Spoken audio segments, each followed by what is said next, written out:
What's up, everyone? It's Jess Belmosto here from Locked On Flames.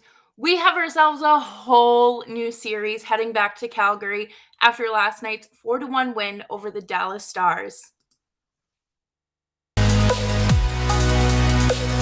You're Locked On Flames, your daily podcast on the Calgary Flames. Part of the Locked On Podcast Network, your team every day.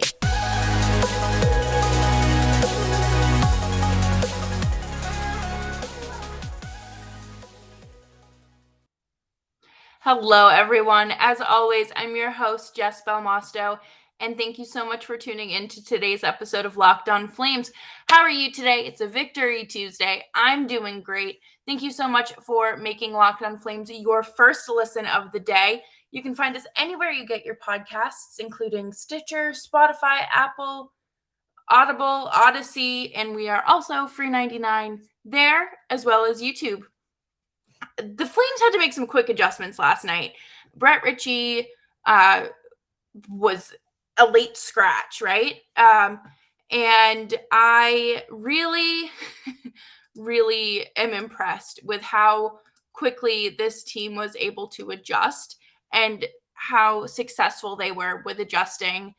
They dressed 7 defensemen and 11 forwards, and the adjustments that they did have were not the worst. Like, they performed very well. And it's funny because this is now the second game where they've had to make adjustments on the fly and they're able to succeed. Obviously, game 1 being the first one after Rasmus Andersson got tossed from the game. But there was some scary stuff to also start the game. Gaudreau got like a puck to his throat, I believe, or it was like not the puck, sorry, it was like a shoulder, a head contact, ended up getting pulled in this collision, and I thought he was possibly concussed because, I mean, that boy always looks like a deer in the headlights, but he looked like he was caught in some LED headlights and they pulled him immediately, which was great. And I was happy to see him back out on the bench to start the second period.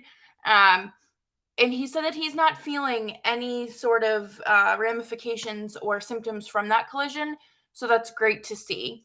And I think there was like a sigh of relief heard around the world when he was back and after he told the media that he wasn't feeling any sort of symptoms or repercussions. So this first period truly set the tone of the game. It was nonstop, like 5-on-5 hockey, which we had not seen for that long in this game up to that point.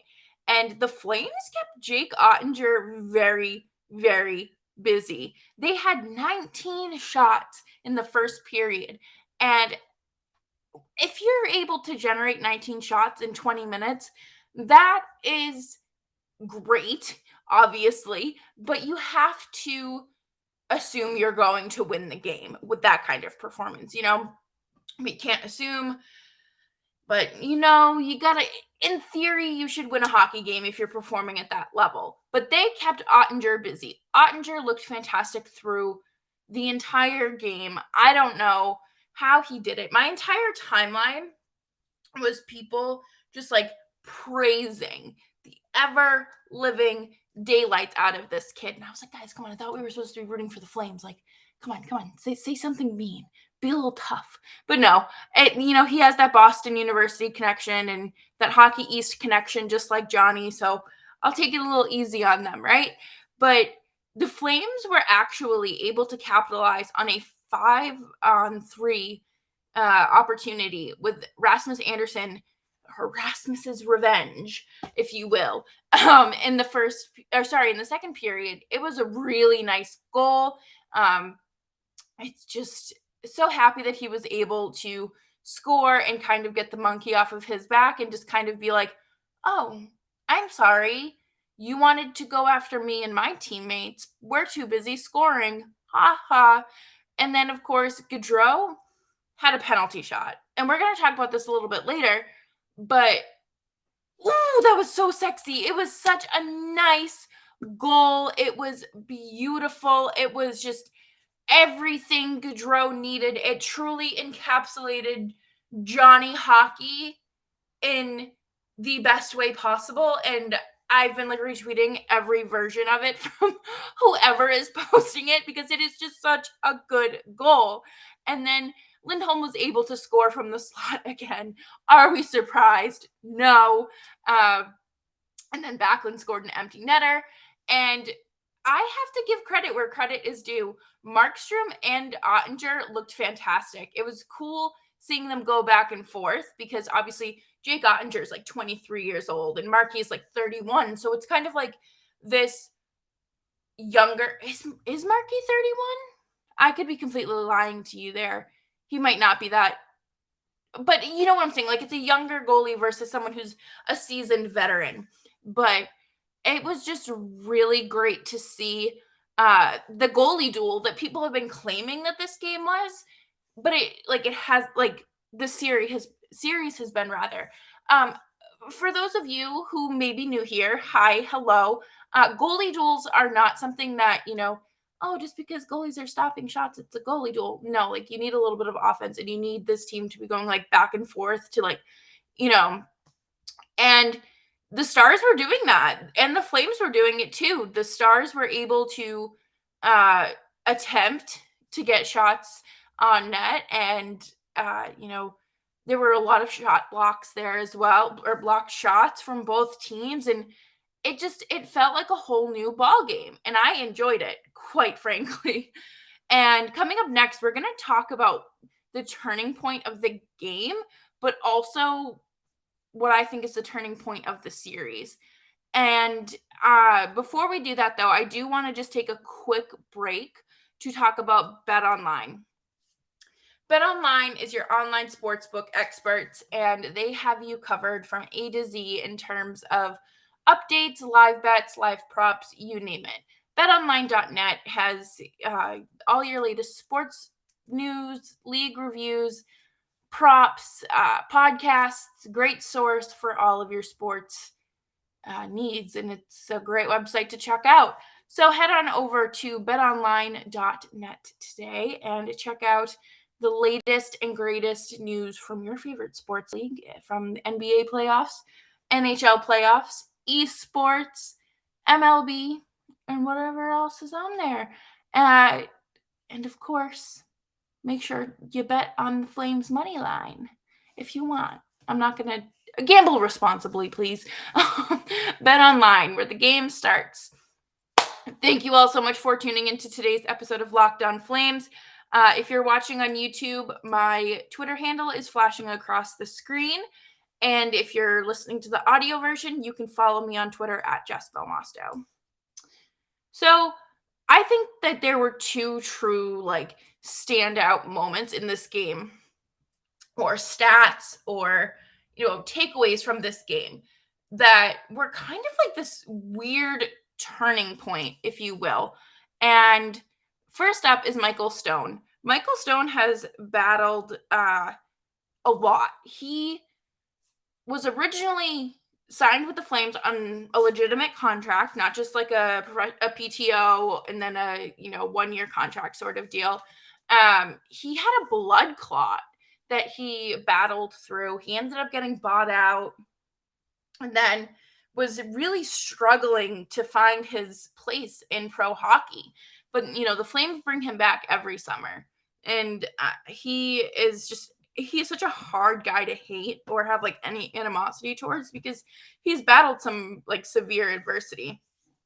And then, last night he gets the call from, I'm assuming he's picking out his pregame suit and he's ready to go sit up in that press box. And Daryl Sutter is like, oh, well, we're dressing 7 defensemen tonight. Suit up. And, he played 11 games this regular season. And for him to come out and have such a performance that he did last night is incredible. What was 8 shots on goal through 10 minutes. And he gave it his all last night. I think he earned himself his PTO for the next 2 or 3 summers. And I think that he came out there, he did what was expected of him and more, and was able to perform at a great level, especially in the playoffs for a guy that, wasn't really anticipating playing this series. He looked great. I thought that it was it was fun to watch him. Not even just nice. It was a lot of fun to watch him. He just was generating shot after shot after shot after shot. And some of them were really like quality shots. And I thought that he was going to eventually score. A lot of people did as well. So it was kind of fun to watch. And I think that the Flames could possibly dress him again in game 5. I don't think that, unless like Brett Ritchie, I don't know. I feel like, this was part of the recipe for success here. And maybe you bench Brett Ritchie and do the same thing again. I don't know. I'm not the coach. I don't have all the answers. But what I do have the answers to is, of course, this second turning point of the game. And this right here is, of course, Gaudreau's penalty shot. And this was something special. This was something that I think Johnny needed in order to find his playoff confidence. And not like he had been truly struggling this postseason. I think that he has been generating shots. He has been feeding the puck to other players. He's had some good chances, but Dallas's defense can read him like a book, and they block that behind the net shot. And but the success on this penalty shot with the little like fake backhand, and then whoop, he did it. It punched a ticket to a whole new ball game, to a new series, to a new Flames level of competition. And I think that it was very clear that we saw that his goal got the offense going. At that point it put the team up 2-0, but then Elias Lindholm scored next, and then of course the empty netter. But now people can shut up about him not showing up in the playoffs because he had a goal. And I think what's fun to watch about him getting that confidence is that it's going to carry over. It is the momentum that he needs as a player to keep going. Some people need that. Some people need that like extra confidence, and I can't even lie, I'm one of them. I don't care how much money's in your bank account, or if you had the second most points in the NHL. Sometimes you need that. It doesn't like always come easy or naturally to players. It's not that big of a deal. I think that, whether it came on a penalty shot or, like an even strength goal or power play goal, Johnny was going to find that confidence. And I'm glad that he found it now versus in an elimination game where they're eliminated, because this gives them the time to reset and move forward. They didn't have that last time they were in the playoffs against Dallas. They have it now. And I think that now that the monkey's off his back, he will be able to not overpass. That was another thing that was kind of detrimental to the game last night. Not necessarily with him, but some other players.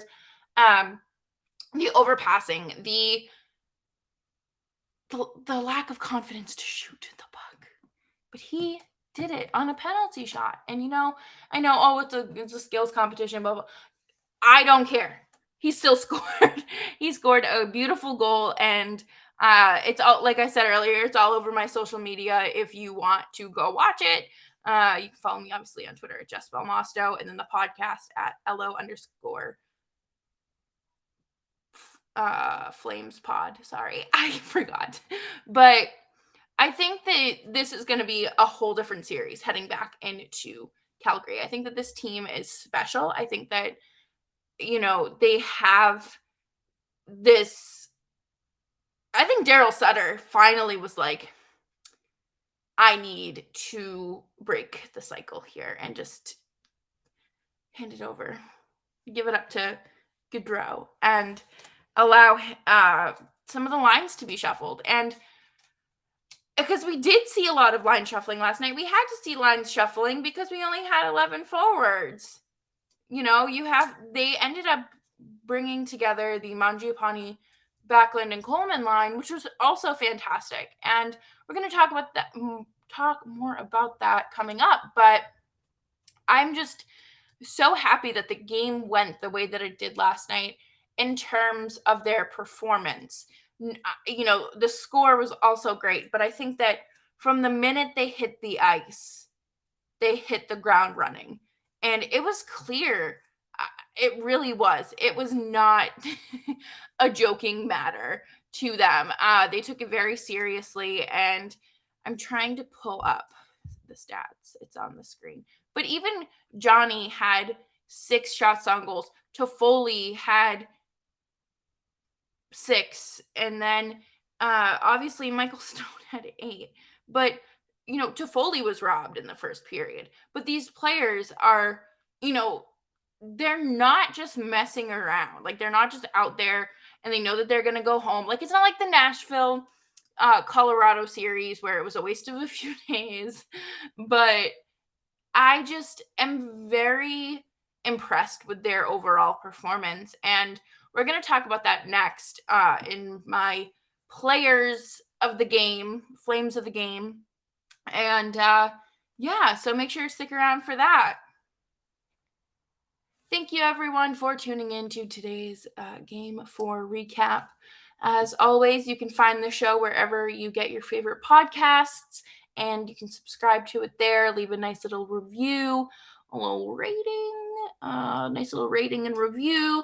And, of course, follow me on Twitter at Jess Belmosto. And then, of course, the show, LO_FlamesPod. My players of the game tonight, or last night rather, don't go in any particular order. I don't like doing that. I don't think that it's fair for me to say that because I'm just watching the game. I'm not performing. But whatever. Michael Backlund is my first Flame of the game.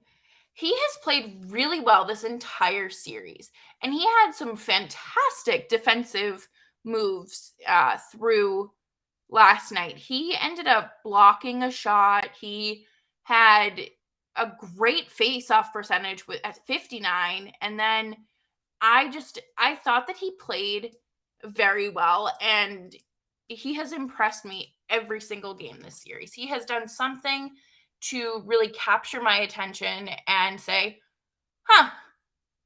that's right. You've been on this team a while and you know what it takes to perform in the playoffs.